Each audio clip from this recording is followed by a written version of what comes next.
Welcome back, friends. I just wanted to do kind of I'll call it a year work camping recap. A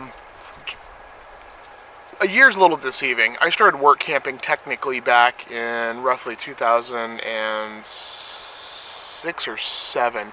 I had been doing art shows and making furniture and traveling, and I had a teardrop camper, and I needed some extra work, and a friend of mine had some work down in the Columbus area, so I hauled my teardrop down to a campground down there, and over the next several years used my teardrop and lived out of that for months at a time at a campground with a pop-up tent over the back. And there is some video I found that I'll put in here.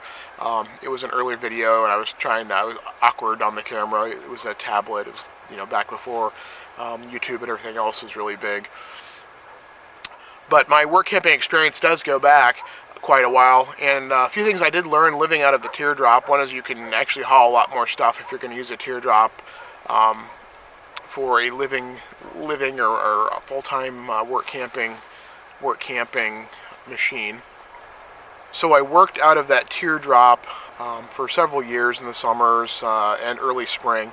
A few times I did get an apartment down there, and it was a nightmare. So having the teardrop and having an RV worked out a lot better, especially for a temporary kind of job where I didn't have to sign a lease. Campground, you can go week to week, month to month, and it works out really well that way. So there is some footage in here just briefly of my teardrop and some pictures of the teardrop. Doing some laundry tonight. Everybody's going up at the laundry, and thought I'd just share some thoughts on full timing, some things that I've picked up. So some things I should have brought with me. I brought along a rocker that folds up, which is a mesh-backed rocker. It's camping style, but I should have also brought along my chaise lounge that had, most campers have them, has the legs that go up on it and it rocks back. I really should have brought that with me. I did bring my hammock. Initially, I didn't have anywhere to put it. Here I do. I just didn't clear anything out of the trees to be able to hang a hammock up and put any bug killer down in the area. I should have brought my 2-burner propane stove. I do have a single burner propane stove with a little Coleman. It doesn't have any wind protection on it. Realizing that I'd be cooking outside as much as I do, I should have brought that with me and just not used the stove inside. It would have been easier and probably used about the same amount of propane. Could have used my bottle. I need to get a Y adapter for my propane bottle so I can run 2 different items off of that. That being said, I also should have brought a table with me. I expected to be at a campground that had picnic tables that I could use, and even there I would have still used my outdoor table. I have a Lifetime brand fold-up table that has an extension on it that is that's metal, made for specifically. It's a camping table, so it's made to have a camp stove on it. And I should have brought that along with me, and I did not, and I will bring that next year. Also should have brought either my Lodge Sportsman's Grill, which is a cast iron hibachi basically, or I have a HQ issue small wood stove. I think the hibachi would have been nice. One is I can cook on it with charcoal or wood, and secondly I like to use it like a little fire pit. It's approximately 2 foot long, maybe 1 foot wide.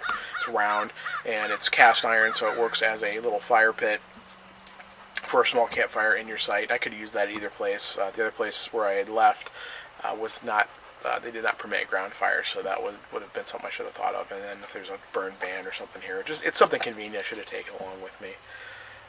I left one of my sunscreens at home, which would be a sunshade cloth. I bought another one while I was down here, but I should have, and I'll take 2 of them with me next time to use.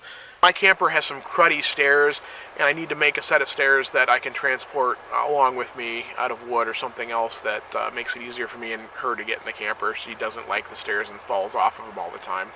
I've used a couple of bricks here, and that helped as a booster to get up to the camper step. I had a few more thoughts. A lot of things I included as my list of things. There's a lot of outdoors things, the usual living items you're going to have in your camper, and you'll figure out what works for you after a while. As far as full timing goes, a couple other things that I brought with me that I did end up using. I did bring a fold-up travel suitcase with a sport coat, a couple nice shirts, a few ties, like 3 ties, dress shoes, and basically a way to dress up if I needed to. And I didn't need to wear the sport coat, but I did dress up into kind of a casual setting when I came for the second job interview here at this place. Just a good idea to have something like that with you, because you never know what's going to happen. So at least a blue blazer, a couple ties, and a couple shirts, and a pair of slacks or two, and pants that are something you can dress up in if you need to. You just never know what you'll run into. It's not something I wear very much at home, but occasionally you do need that, so it's something that's always thoughtful to take with you. I did talk about some clothing items that I consider taking with me. I do have like a set of work clothes for each place that I go to. I have just my regular everyday clothes that I wear.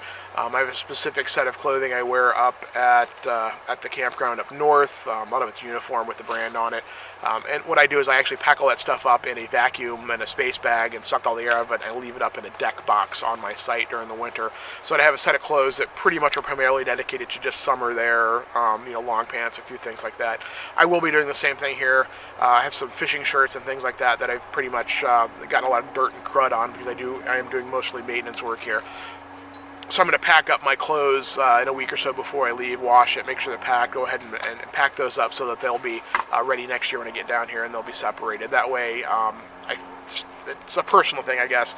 I just want to feel like I have a set of dedicated things for each place so that I don't have to interchange. It reduces wear and tear, so things last longer, but I obviously have more stuff that way. It's a balance. It's just me in the camper right now, so I have plenty of storage, and I'm talking, five long sleeve fishing shirts and three pairs of shorts, and maybe a jacket, a lightweight wind jacket. Everything else, I do use. I also brought all my camping gear. It's in the mobile homestead anyway, so I just drug it along with me. I did pick up some new fishing equipment, a Tenkara fly rod that I haven't used yet. I'm going to use when I get home, and a couple other things, but those all worked out pretty well. Florida. Sand. There's sand everywhere. I don't care where you are, there is sand. And what I've discovered is I'm really glad I have a small shop vac in the camper, and I have to vacuum up a lot of sand that the dog and I both bring in. I added an extra, it's a towel, but an extra foot wiping towel, an extra doormat, and sand gets everywhere. I don't care. It gets in the sheets. I don't know how it gets in there when the dog's up on the bed. I even have a covering on the bed for the dog. And so sand, that's something, if you're coming to Florida and probably down south, just the environmental difference. At home, it's grass clippings and leaves get inside, and down here it's sand. I decided, being that I was going to be this far away from home for the winter, I wanted to bring some of my tools with me, some of my woodworking things. So obviously I did bring a set of, or it may not be obvious, I brought a set of work tools, electric screwdrivers, things to repair vehicles and or just things to use for work. I also brought some woodworking tools. I haven't really used them. I brought a router and some other things that basically dedicated one storage box in the back of the vehicle, and that has just my general tools in it. So I tried to get a set of things that I thought would be the most useful across the broad spectrum. I do have a number of battery-operated power tools. Always good, just a little tip there, always good to keep your power tools charged and topped off. That can come in handy if you need to leave, power goes out where you are, you need your tools, and keep your batteries topped off. So every night, please plug your stuff in and keep it topped off at all times. That's phones, batteries, everything like that. A couple of the other things that we brought along with us, or that I see a lot of the other full-time RVers use, the common 80-90% across the board item that everyone carries is a Weber BBQ grill. That's what I've got, and it's just ironic because it is small, it's portable, works really, really well. Mine needs pressure washed off. I've let it accumulate with drippings and that kind of thing. But throughout the community that I've seen so far down here full-timing, that tends to be the most common grill. There is a Cabela's tabletop grill that is stainless, that's maybe 2 foot by 1 foot, or 2 foot by 2 foot, or something like that. I've seen a lot of those out there, but small portable grills seem to be the way to go. One of the other folks I noticed out there, They unfortunately left the place where I left shortly after I did for similar reasons that I left. However, they've moved on. They're working for the Florida Department of Natural Resources at a wildlife check station, and I hopefully would get a chance to get down there and see them. However, one thing I did notice was I remembered when I saw their setup.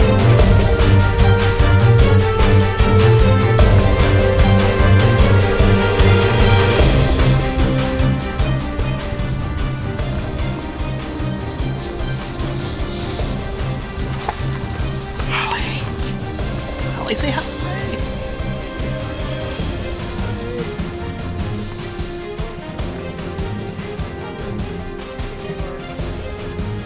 There's that guy.